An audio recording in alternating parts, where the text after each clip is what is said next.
అందరూ ఎలా ఉన్నారు? సమ్మర్ వెకేషన్స్ హడావిలో ఉన్నారు కదా. నేను కూడా సమ్మర్ రాగానే ఆవకాయ పచ్చడి హడావిలో ఉంటాను. సో ఆవకాయ పచ్చడి పెడుతున్నాను. ప్రతి సంవత్సరం పోస్ట్ చేస్తాను కదా, ఈ సంవత్సరం కూడా పోస్ట్ చేస్తున్నాను. ప్లీజ్ ఇది కొంచెం ఓకేనా.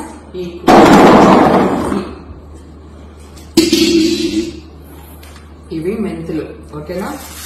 కొంచెం ఇది మెంతు పొడి. అన్ని డబ్బాల కంటే ఇది మాత్రం చాలా చిన్నది ఓకే. దానికి కూడా తక్కువ వేస్తున్నాను. ఒక డబ్బాకి ఆవు పిండి.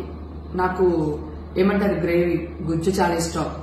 బ్రాహ్మణులు అందరూనేమో పిండి అంటారు కదా, మనం ఓటా అంటాం. సో సంథింగ్ అది ఎక్కువ కావాలి నాకు. అందుకని నేను కొంచెం ఆవు పిండి, ఉప్పు, కారం. నేను కొంచెం కారం ఎక్కువ తింటాను, అందుకని కొంచెం కారం ఇది 2 ఈవెన్గా వేస్తున్నాను ఓకే. మీరు కారం తక్కువ తినాలైతే కొంచెం తక్కువ వేసుకోండి ఓకేనా. ఇది నువ్వుల నూనె. నేను గానుగ నుంచి తెప్పిస్తాను ఫ్రెష్ గా ఆడిచ్చి. ఇది నువ్వుల నూనె. ఇదేమో ఎల్లుల్లిపాయ గుజ్జు. కొంచెం నాకు ఇలా వేయడం ఇష్టం. చెప్పాను కదా పోయినసారి మా అక్క వాళ్ళు రాజులు అలా వేస్తున్నారు, వాళ్ళ దగ్గర నేర్చుకున్నానని. అది తర్వాత ఒలిచింది ఎల్లుల్లిపాయలు.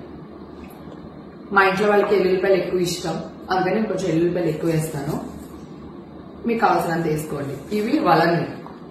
పచ్చడి నిల్వ ఉన్నప్పుడు దీంట్లో ఆయిల్ స్టోరేజ్ అవుతుంది అనమాట, అందుకని ఇవి కంపల్సరీ మస్ట్ అండ్ షుడ్ గా వేయాలి. నిల్వ ఉంటుంది పచ్చడి. బాబా నోట్లో అప్పుడే నీళ్లు ఊరిపోతున్నాయి నాకు. ఇప్పుడు నూనె వేయకుండా వీటన్నిటిని మంచిగా ముక్కకు పట్టేటట్టు కలిపేయాలి.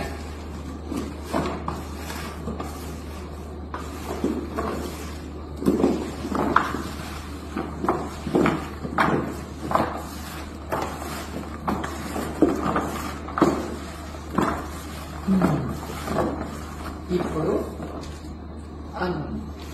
నాకు కొంచెం నూనె పోయవా, దీన్ని ఎత్తిపోయగలుగుతావా?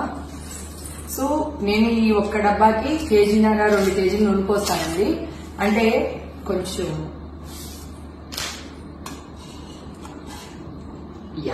Thank you. ఈ గిన్నె కేజీన్నర పడుతుంది, ఇందాకే కొలిసాను. సో ఇది కేజీన్నర అనమాట. ఇప్పుడు కేజీన్నర వేస్తున్నాను. ఇది కొత్తపల్లి కొబ్బరి. అంటే 5 రోజులు కాదు, 9 రోజుల తర్వాత కలపాలి దీన్ని. అందుకని ఇప్పుడు 1.5 వేస్తున్నాను. కలిపే రోజులు ఒక 1/2 వేస్తా. అంటే ఒకదానికి ఈ ముక్కలకి 2 కేజీల నూనె పట్టేస్తుంది. అంటే నా లెక్క ప్రకారం. కొంతమంది నూనె తక్కువ వేసుకున్నా కూడా ఓకే, కానీ నూనె ఎక్కువ ఉంటేనే ఆ టేస్ట్ చాలా బాగుంటుంది అన్నమాట. అది సో ఇంతేనండి. దీన్ని చక్కగా డబ్బాలో పెట్టేసి 9వ రోజున తీసి కలిపేసి తినేయడమే. Thank you. చాలా మంది ఎప్పుడు నా వీడియో చూసి అక్క నీ వీడియో చూసి పచ్చడి పెట్టాము చాలా బాగుంది చాలా బాగుంది అంటూ ఉంటారు. Thank you so much. మీ అక్క ఎప్పుడు ఇలాగే నవ్వుతూ హ్యాపీగా ఉండాలని మాత్రం బ్లెస్ చేయడం మర్చిపోకండి ఓకేనా. Thank you. చూసారా వేడి అన్నం ఇప్పుడే వండించాను. సో ప్లాస్టిక్ లో వేడి అన్నం తినకూడదు, ఇవన్నీ ఇక్కడ రూల్స్ వర్తించవండి. ఇది పచ్చడిలానే ఎంజాయ్ చేయండి ఓకేనా. సో వేడి అన్నంలో ఇట్లా వేసుకుని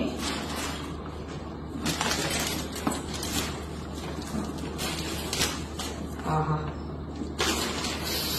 భలే స్మెల్ వస్తుంది.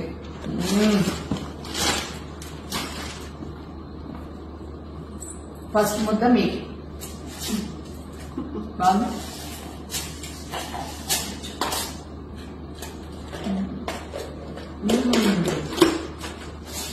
భలే ఉంది.